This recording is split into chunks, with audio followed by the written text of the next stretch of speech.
minutes, everything unraveled. What began as routine turned into reckoning. One act of quiet cruelty would expose a system's rot, and a mother's silent dignity would change everything. They told her to wait outside. Mrs. Laverne Thomas, 78 years old, stood in front of the reception desk of Maple Crest Medical Center, holding her appointment slip, dressed in her Sunday best, scarf knotted with care, cane in hand, and a quiet confidence in her posture. She had done everything right, scheduled her appointment weeks ago, confirmed twice, and arrived on time. But none of that seemed to matter. The receptionist barely looked up. "This entrance is reserved for priority patients," she said curtly. "Concierge level or board referred. Otherwise, you'll have to wait outside or reschedule." Laverne gently offered the paper in her hand. "I've been seeing Dr. Hartley for years. I have a confirmed appointment at 8 o'clock. The woman didn't take the paper. That's not how our tier system works. No smile, no explanation, no consideration. Laverne didn't argue. She didn't raise her voice. She simply stepped back, turned around, and walked slowly outside to a bench by the sidewalk. It wasn't the first time she had been told to stand aside. And somehow, it likely wouldn't be the last. She sat with poise, not defeat, her hands folded neatly over her purse, her gaze fixed straight ahead. It was cold on the bench, shaded from the morning sun, but she didn't move. She had once taught public school in Alabama during the late 60s. She had raised 3 children on a teacher's salary, buried her husband too soon, and watched history unfold on her living room television. And yet here she was treated like a stranger at a place meant for healing. What the receptionist didn't know, what none of the staff inside seemed to realize, was that Mrs. Laverne Thomas wasn't just a patient. She was the mother of Dr. Mason Thomas, co-founder of the hospital. Her son had helped design this very system. His donations helped build the East Wing. His research helped shape the hospital's patient-first philosophy. And he was on his way. 20 minutes later, Dr. Thomas arrived through the same front doors that had rejected his mother. He didn't come with anger. He came with precision, his face calm, his walk steady. But there was no mistaking the tension behind his silence. He bypassed the check-in line, approached the same receptionist, and asked, "Where is the woman you turned away?" She hesitated. "Sir, there was a misunderstanding." "There was no misunderstanding," he replied, his voice sharp but even. "You asked my mother to wait outside a building she helped me build. She is not a mistake on your list. She is the standard you failed to meet." Murmurs filled the room. Department heads emerged from hallways. The front desk manager attempted to smooth things over, but Dr. Thomas had already made a decision. He walked back outside, took his mother's hand, and said simply, "You will never be treated like this again." That same afternoon, he initiated an immediate review of front desk policies, patient access tiers, and staff training standards. But more than that, he did something symbolic, something permanent. A new policy was implemented across Maple Crest Medical Center. It was called the Laverne Standard. It mandated that no patient, under any circumstance, be turned away, sidelined, or dismissed based on appearance, background, insurance level, or perceived status. Every single patient had to be greeted, seated, and treated as if they were someone's mother, someone's father, someone's whole world. And every new employee was required to attend a training titled "Look Again, Seeing the People We Miss." The story didn't make national news. There were no headlines, no viral videos. But within those hospital walls, a quiet revolution began, led by the presence, the silence, and the dignity of a woman who had been told to wait outside. Mrs. Laverne Thomas didn't speak to the media. She didn't demand a spotlight. But when asked what she felt that day, she said this: "I wasn't hurt that they didn't know who I was. I was hurt that they didn't care who I could be." That one sentence now sits engraved on a brass plaque inside the front lobby. Patients pause when they read it. Staff stand a little straighter when they walk past it, because they remember. They remember the day a mother was turned away, and how, from that moment, a hospital finally learned how to let people in. No one knew her name, not that morning, not in that room, not in that moment. And yet, The entire hospital would remember her. Mrs. Laverne Thomas sat quietly in the corner of the lobby, uninvited, unacknowledged, and, for all practical purposes, unseen.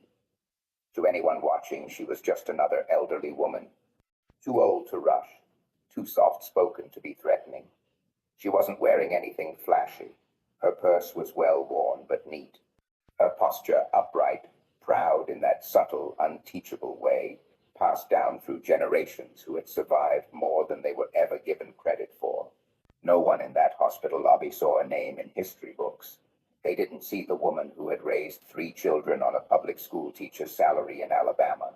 They didn't see the woman who had fed not just her own family, but the children of neighbors during hard years.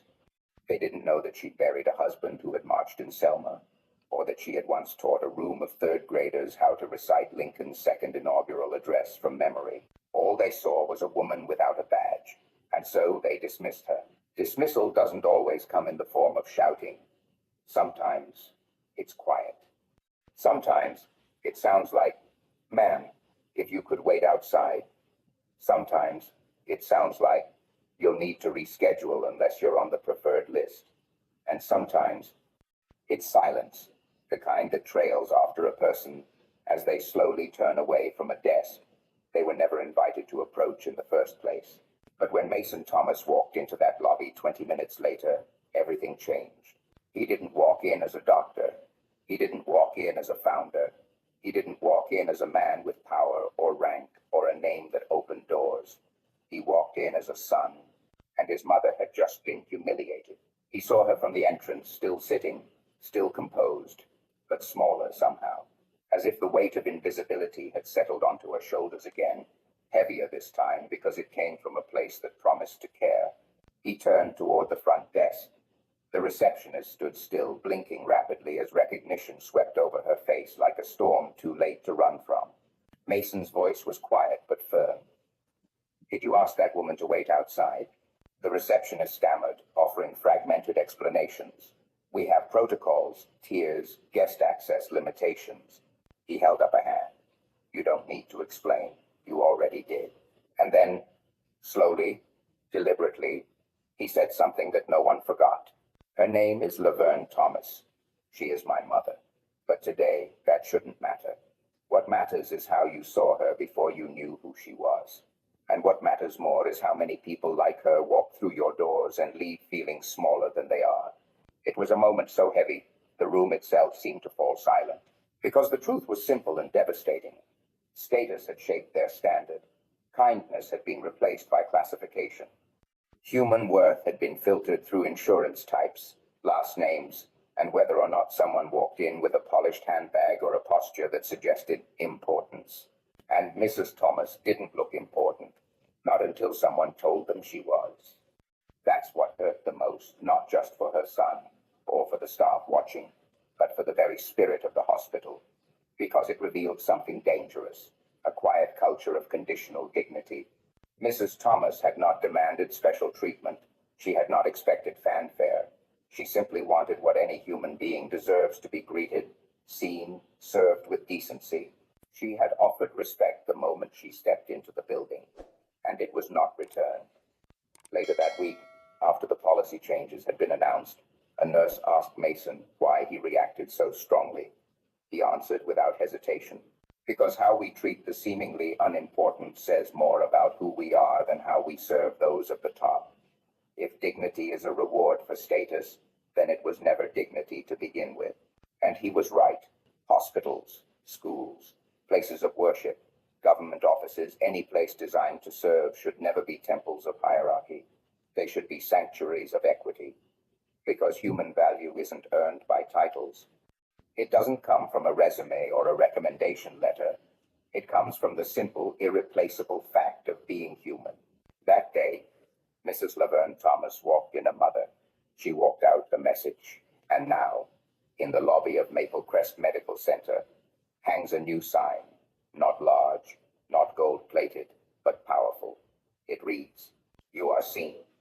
You are valued, not for who you are related to, but because you are here." Every day, hundreds walk past it. Some barely notice, but some pause, And they remember the woman who waited and the son who refused to. He didn't run when he got the call. He didn't shout. He didn't demand answers from the person on the other end. Doctor. Mason Thomas simply stood up from his meeting, closed his laptop without a word, and walked out the door. The car ride over was quiet. No music, no calls, just the pulse in his throat and the echo of a sentence his assistant had whispered a few minutes earlier. Your mother's sitting outside the hospital. They didn't let her in. He didn't understand at first. Thought maybe it was a misunderstanding, a delay in scheduling, a technical error in the system. The kind of thing that happened from time to time in even the most polished institutions. But as the car turned the final corner and Maple Crest Medical Center came into view, he felt something crack open inside him. Not panic, but a presence, a shifting of gravity. Something was off. And there she was, his mother, Mrs. Laverne Thomas, sitting alone on a cold bench, her hands folded in her lap like she was waiting for a bus, not access to a place that bore the principles he had helped design. She looked calm. Of course she did. She had spent her entire life carrying herself with dignity, even when dignity wasn't offered back. He stepped out of the car and approached her slowly. She didn't rise. She didn't smile. She simply turned her head toward him and said, they told me to wait outside.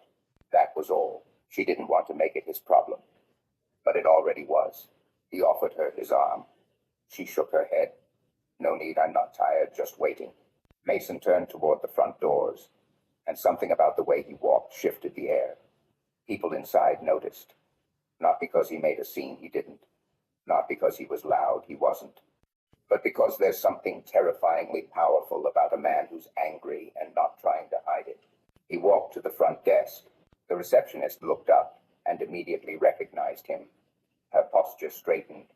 She offered the kind of corporate smile people reserve for board members and donors. Dr. Thomas, good morning. Is there? Where's the woman you turned away? Her mouth opened, closed, opened again. I wasn't aware. You were, he said, calm as steel. You just didn't care. Someone nearby gasped. A nurse stopped mid-step. The atmosphere changed. It was no longer a hospital lobby. It was a courtroom, and Mason wasn't asking questions. He was delivering consequences. She had an appointment. She was on the list. She followed the rules. And still, you told her she wasn't the kind of person who gets to sit inside, because she didn't match your picture of who matters. Sir, I didn't know she was your. He leaned in slightly. She's not important because she's my mother. She's important because she's a human being. No one moved. The words landed like a slow wave, soaking everything. He turned and walked out again, back to her bench. She doesn't want a fast track, he said to no one and everyone. She wants fairness. And that was the moment people started to follow him. Not out of duty, out of shame. Staff who had walked past her earlier now rushed to offer chairs, apologize, bring water. But Laverne Thomas sat still. I'm fine, she said. I don't need water. I need people to learn how to see. By the end of the day, Mason had canceled his schedule. He sat in his office, not strategizing how to punish people, but how to build something better from the brokenness. Not a new PR campaign. Not a round of memos. Something real. That night, he sent a memo to every employee. No dramatic language. No blame. Just one sentence. From this day forward, care begins the moment someone walks through our door, not the moment we recognize their name. The next morning, he walked into the main conference room for the leadership briefing. He didn't bring slides. He brought a photograph. It was a picture of his mother on that bench, sitting upright, proud and alone. He held it up without speaking. Then he said, "This is what failure looks like when we let assumptions lead." Silence. "You don't need to know someone's last name to treat them with respect," he said. "You don't need a title to be seen. And no one, not one of us, has the right to measure someone's worth by how loudly they announce themselves." People thought he would fire someone, reorganize the front desk. Instead, he rewrote the code of ethics. He mandated empathy training, not quarterly, not optional, but embedded in onboarding, evaluated through patient feedback, linked directly to compensation. He renamed the main lobby seating area the Laverne Room, not a VIP lounge, a space where every patient would be greeted personally. No filters, no assumptions, just human to human. It wasn't punishment. It was restoration, the kind of change that comes not from fury, but from love, sharpened by disappointment. He never once raised his voice, but he changed the way a hospital breathed, and all because someone dared to sit in silence and let the world come face to face with itself. The moment Mrs. Laverne Thomas saw her son walk through the hospital's automatic doors, something shifted not just in the room, but in the air itself. There was a quiet pause, almost like the walls of the sterile waiting area leaned in to listen. Her back straightened. Her hands, once trembling slightly from humiliation and age, now rested still on her lap. She watched as the staff who had moments earlier brushed her aside without hesitation now darted nervous glances toward the man they hadn't recognized until now. Mrs. Thomas hadn't come to this hospital seeking recognition. She came because it was her son's legacy. Westbridge Medical was the pride of the city, and its founder, Dr. Raymond Thomas, her only son, had built it brick by brick with a vision for equal care for all. And yet, here she sat, denied her appointment, dismissed as though she didn't belong. The irony stung deeper than any diagnosis ever could.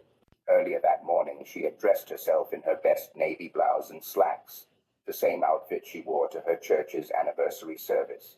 She had taken a cab, proud not to inconvenience her son, determined to be like any other patient.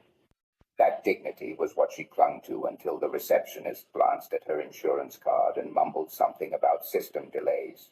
Then a nurse had gently but firmly asked her to wait near the side hallway, the quieter area, she had said. It wasn't just the delay. It was the tone, the avoidance of eye contact, the way younger, paler patients were greeted with full smiles and ushered in with care, while she was given the kind of politeness that stings more than silence. But it wasn't until she overheard the sarcastic whisper, "If she says her son's the director, then I'm the Queen of England," that her composure began to crack. She didn't raise her voice. She didn't cause a scene. She simply pulled out her phone and called Raymond. Her voice was calm, but the weight behind it said everything. Now, 20 minutes later, Raymond stood in front of the same desk where she had been ignored. In his dark, tailored suit and quiet intensity, he didn't need to raise his voice either. The receptionist, visibly flustered, scrambled to check the appointment log. The nurse from earlier appeared in the hallway, suddenly attentive, but it was Mrs. Thomas's eyes, not her son's words, that held the room still. She stood, slowly but deliberately, and walked up to the front. Every pair of eyes followed. Raymond turned to her, but she held up her hand gently. She would speak first, and when she did, it wasn't with anger, but with the weight of generations. "I came here today," she began, "to have my blood pressure checked.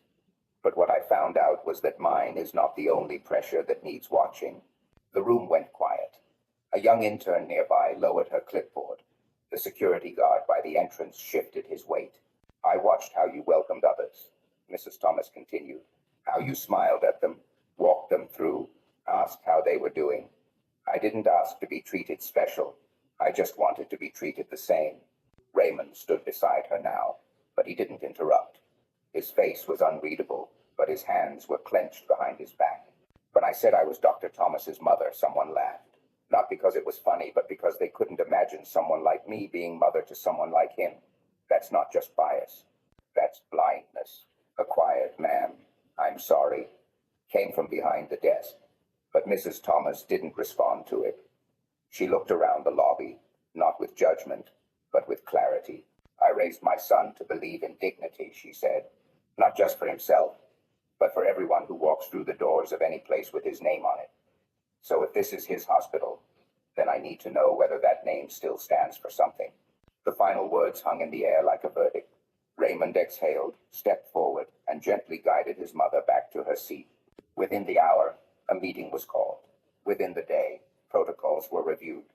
Within the week, several employees were reassigned, and the staff underwent mandatory equity training not because of a lawsuit, but because a woman who had seen enough of the world to know better had decided to speak. But perhaps the real shift was quieter. A nurse took an extra moment to greet a patient who seemed hesitant. A receptionist made eye contact instead of just clicking her keyboard. A young med student walked the long way around just to open the door for an elderly patient walking alone. And Mrs. Thomas, she came back the next month. Same navy blouse, same upright posture. But this time, when she walked in, someone stood and offered her a chair. And she smiled, not because she was finally seen, but because others were finally learning how to look. The silence in the hospital's executive wing had never felt this heavy. What started as a quiet complaint from an elderly black woman had turned into a tremor shaking the very foundation of the institution. Mrs. Laverne Thomas hadn't stormed into anyone's office. She hadn't raised her voice. All she did was stand her ground, speak her truth, and that was enough to ignite the reckoning no one saw coming. Dr. Raymond Thomas had spent over a decade building that hospital, brick by brick, policy by policy. His name didn't appear on the walls, but his fingerprints were on every floor tile. The facility stood as a promise to his community that dignity and care was no longer optional, but a right. So when the news came that his own mother had been turned away, spoken down to, humiliated by staff at the very place he had built to protect her, the betrayal cut deeper than words could hold. He didn't explode. Raymond wasn't a man of outbursts. He was strategic, composed. But beneath the silence was fury refined, focused, and ready to cut through layers of apathy with the precision of a scalpel. Within 24 hours, he ordered a full audit of the hospital's intake procedures. Every staff report, surveillance clip, and patient review from the last year was pulled. Not just Mrs. Thomas's case. Every case that might reflect bias, neglect, or subtle discrimination. Behind closed doors, administrators tried to soften the blow. It was likely a misunderstanding. She came in during peak hours. That staff member was new. But Raymond had seen the footage. He saw the nurse wave his mother off like she was a nuisance. He saw the receptionist roll her eyes. He heard the sarcasm. He heard the disbelief when she said, "My son is the hospital director." He saw how little weight her words carried until he stepped through those doors himself. That was the problem, and he wasn't going to let it hide behind excuses. Within a week, department heads were called into emergency meetings.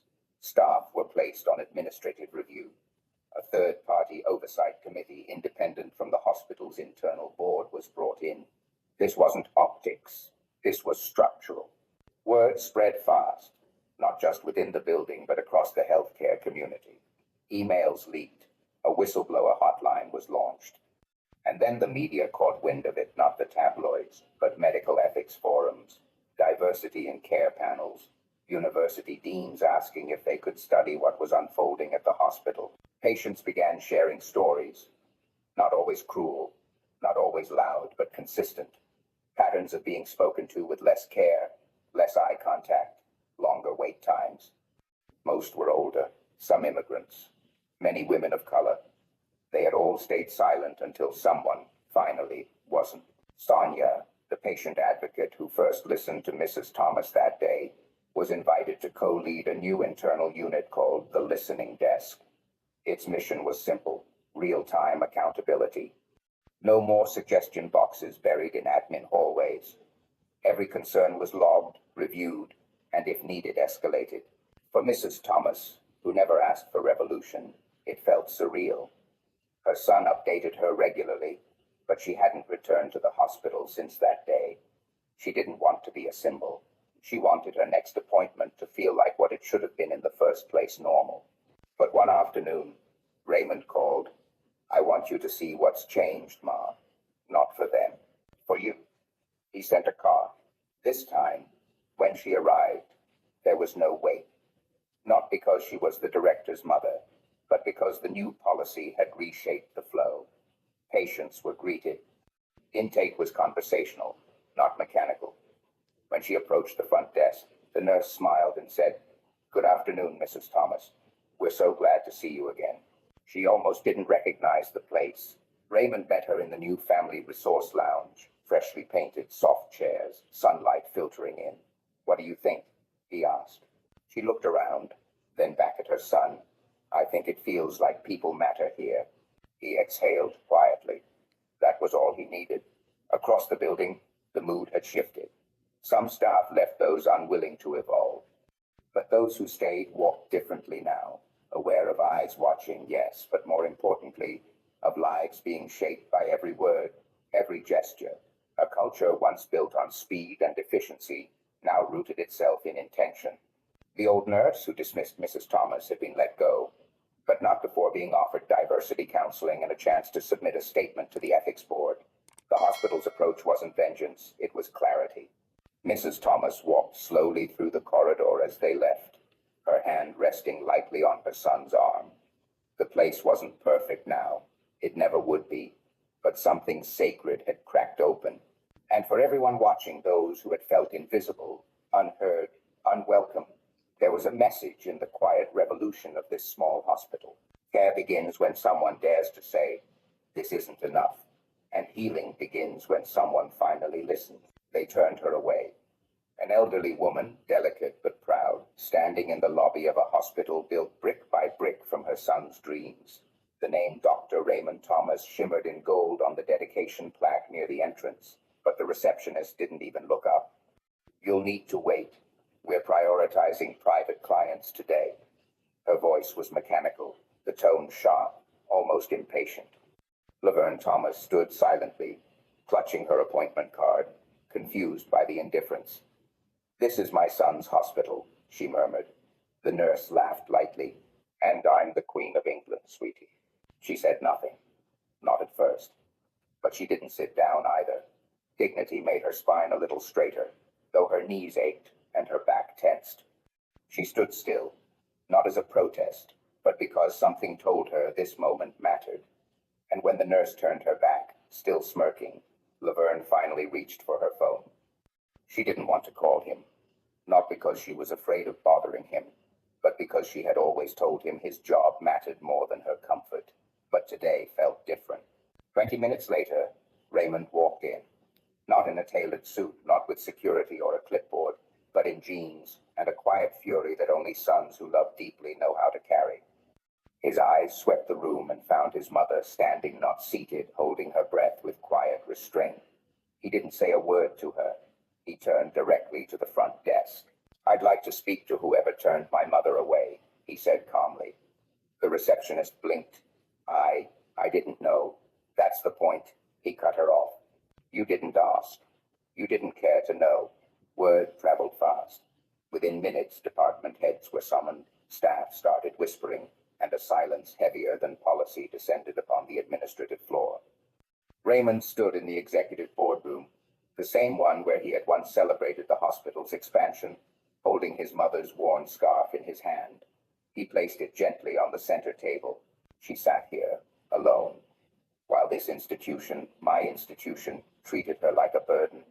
His voice didn't rise, but the room trembled with the weight of it. "This is not just about my mother. It's about how easily humanity can be erased by routine, how dignity can vanish under the shadow of hierarchy." He paused, watching their faces shift. Some were defensive, others ashamed, but none could look him directly in the eyes. "I built this place to heal, but somewhere along the way, we started measuring value by status, not by suffering. That ends today." He didn't threaten. He didn't shout. He did something far more terrifying. He took responsibility. That evening, a memo was sent to all departments. Not from human resources, but directly from the office of the director. The subject line read, "Recalibrating our compass." Every staff member, from janitors to senior surgeons, was required to attend empathy-based training. New hiring policies were drafted not just with credentials, but with character as the priority. Patient review panels were introduced, and a zero-tolerance policy on bias, no matter how subtle, became the new standard. But perhaps most powerful of all, the front lobby was redesigned. Gone were the cold chairs and distant front desk. In its place stood a circular welcome station, manned by volunteers, including twice a week retired seniors from the community. And at the center, hung high and proud, was a framed photograph. Laverne Thomas, standing tall in the sunlight outside the hospital, her eyes steady, her scarf around her shoulders. No plaque explained the image. No headline screamed her story, but every patient who passed it paused, sensing that something sacred had happened here, something invisible had been corrected. Raymond never spoke publicly about that day. He didn't have to. Change, when rooted in truth, doesn't need a press release. It simply echoes in hallways, in appointments, in the way nurses now crouch to speak gently to elderly patients, in the way receptionists offer chairs before clipboards. Laverne never asked her son to make things right. She simply stood, and because she stood, 1,000 others now walk into that hospital feeling like they belong. That is the power of one silent moment witnessed by the right set of eyes. And that is how dignity, once lost, found its way back, not with punishment, but with purpose. They thought she was just another old woman, fragile, quiet, a name on a clipboard easily pushed to the bottom of a list. But what they didn't know, what they couldn't see, was that she was the mother of the man who built the very walls they worked inside. And in their haste to judge her by her clothes, her age, her silence, they exposed more than just their own biases. They exposed a flaw in the foundation itself. But what makes a true leader isn't just the ability to build structures. It's the wisdom to rebuild them stronger, fairer, when the cracks begin to show. When her son, the hospital director, learned how his mother was treated, he didn't respond with anger.